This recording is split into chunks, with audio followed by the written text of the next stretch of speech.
there's a mode in here called the touch mode, and it's one of my favorite things about this synth, okay?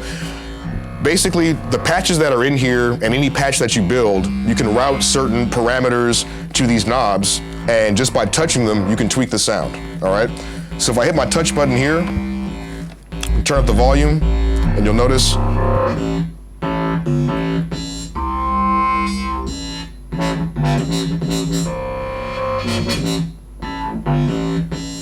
okay? Just touching them, I'm not turning anything, okay? So I'm gonna go over some of the features of this because I really like this synth a lot. I finally got my own unit, I'm very pleased about it.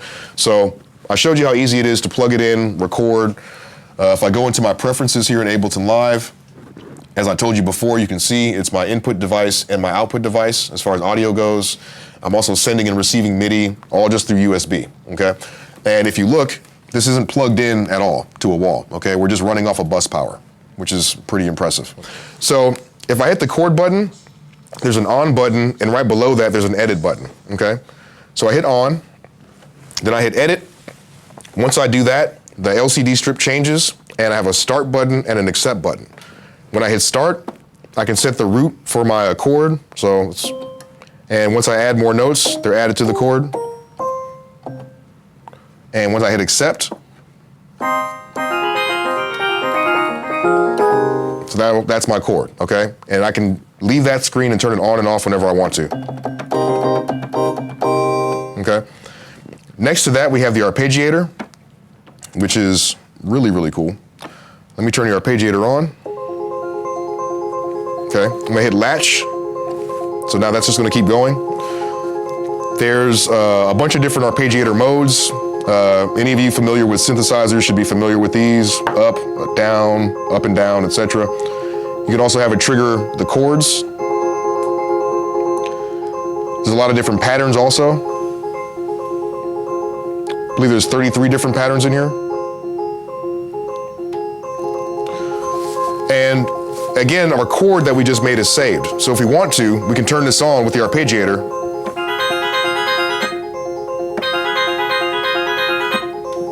Which is pretty cool, okay?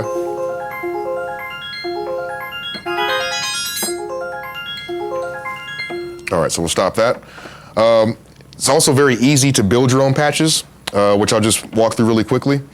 The way this is set up, there's 3 different oscillators that generate a bunch of different waves. You blend them together to create a sound, okay? So very quickly, let's go to a blank patch.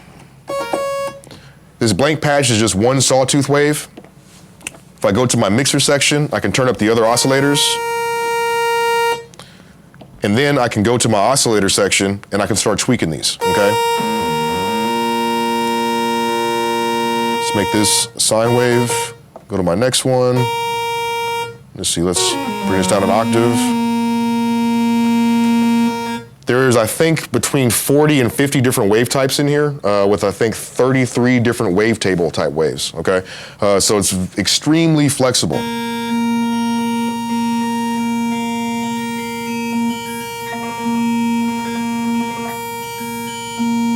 Okay.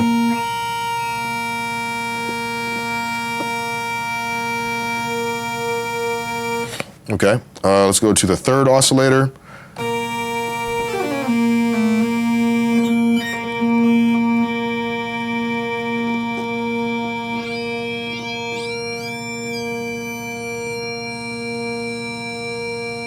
All right, I'm gonna go to my mixer section and blend the levels together. The main thing I want the sine wave to be very full, and I want the higher stuff so that when I'm doing filter sweeps and whatnot and I add the resonance, just give me some nice upper harmonics, okay?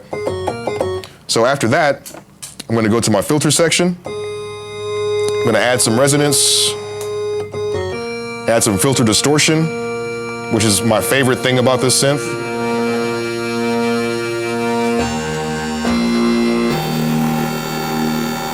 There's a lot of different filter distortion types.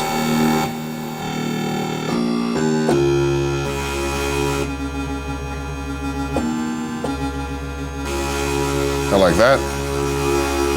Okay. Now I'm going to go to my effects section.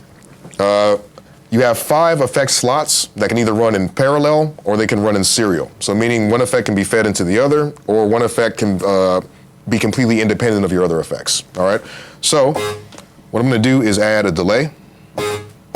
Where's it at? Okay, and let's tweak this delay. Let's see.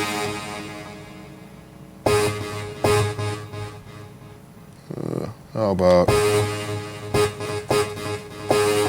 okay, that works. Now I'm gonna add, let's see, maybe a little bit of chorus after that.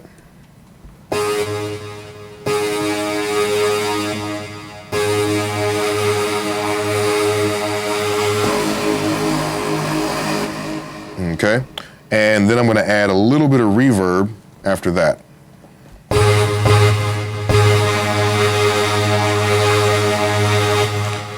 All right, so now my 3 oscillators, put the filter on, put some effects on it.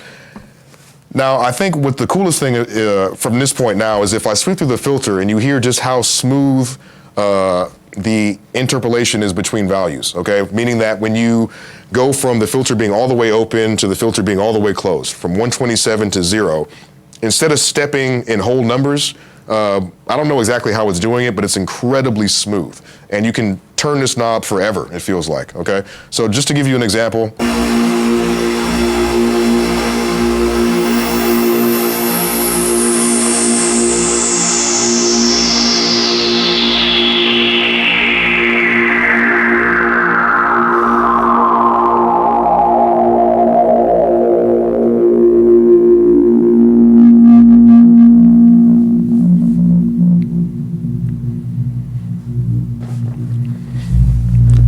Now, to generate a sound like that, it's not something you can really typically get out of a soft synth, okay?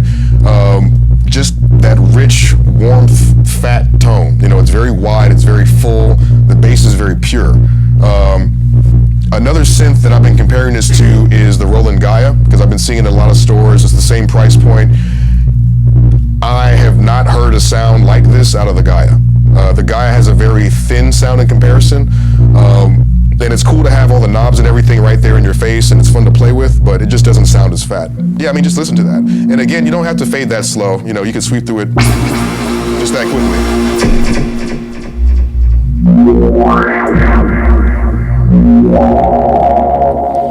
So that's a dirtier patch. Obviously, I like making really dirty, crazy, noisy stuff, but there's a lot of clean patches in here too. It's very easy to search. You can browse by patch.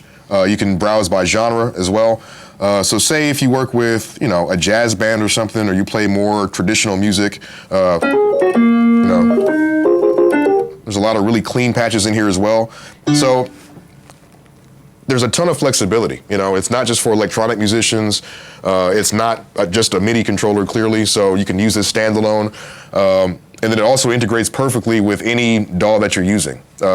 Unlike the Launchpad, this isn't specifically plug and play with any DAW, so it just works the same exact way. You plug it up, shows up as your audio interface, you open it up in your MIDI ports, sends MIDI in and out, and you're ready to go, okay?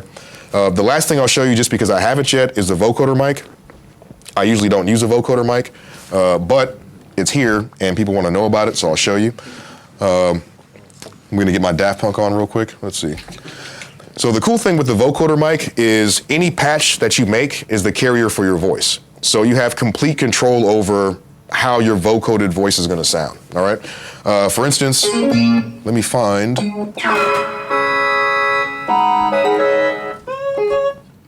Fuck it, for the hell of it, we'll just use this one. So now I'm gonna hit my audio button. Once I do that, anything that's running through my inputs, I can control the level of. If my Vocoder Mic is plugged in, then I can see that on line 1 and 2. Hello, hello, hello. All right, so I've got a level. I hit my vocoder button. Now whatever patch that I have active, I can blend between my vocoded voice and my dry voice, or the vocoded voice and the actual patch. Hello, yes. S-A-E, we are playing the Ultranova. Woo! So it's cool, it's nice, it's, you know, it's the kind of thing that I personally probably wouldn't get a whole lot of use out of, but I know a lot of people who will, you know? So yeah, like I said, I think the Ultranova it's gonna take a lot of people by surprise, because it's not so much about reading about the things it can do, It's about getting your hands on it and just realizing how good it sounds and how easy it is to use. Again, all the things I talked about, you know, the menus, navigating all this stuff, I know it's kind of hard to see, all right, how is it set up? How am I going to go through the menus and whatnot? To be honest with you, it's extremely easy to keep track of where you're at just using the Ultranova. I used it for a month without having this, the VST editor, and I can fly through here now. But everything that you can tweak in here, you can see visually and tweak right there, okay? If you go into a certain section, I'm in the oscillator section now, I can start changing the semitones of, you know, my oscillators. I can go into here, my filter. I can see the way that the filters are routed, you know, the LFOs and whatnot. It's very, very clear. It looks really, really pretty. But more importantly, it's extremely useful, you know? So again, if you're someone who doesn't want to sit here and stare at a strip all day, you get the Ultranova. It comes with this VST editor, you know? So you got a ton of options on how you want to use it. But more importantly, I think it inspires creativity. You know, every time I play with this, you can ask the guys as I was setting up, like just having it right here, I have to touch it and play and just do something with it.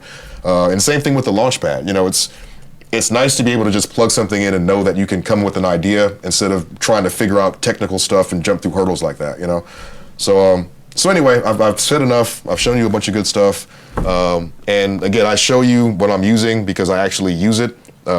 You know, it's nice to be paid to talk about this stuff, but I wouldn't feel good about it if, you know, I left and was using some other gear and just threw this shit away. So, you know, what I'm saying is sincere and it's genuine. And if you see me play, you will see me with the Launchpad on stage. And as soon as I get some more stuff done with this Ultranova, I'll be taking this on the road with me too. So I think that's probably the best endorsement they could ask for, is someone who actually really uses it.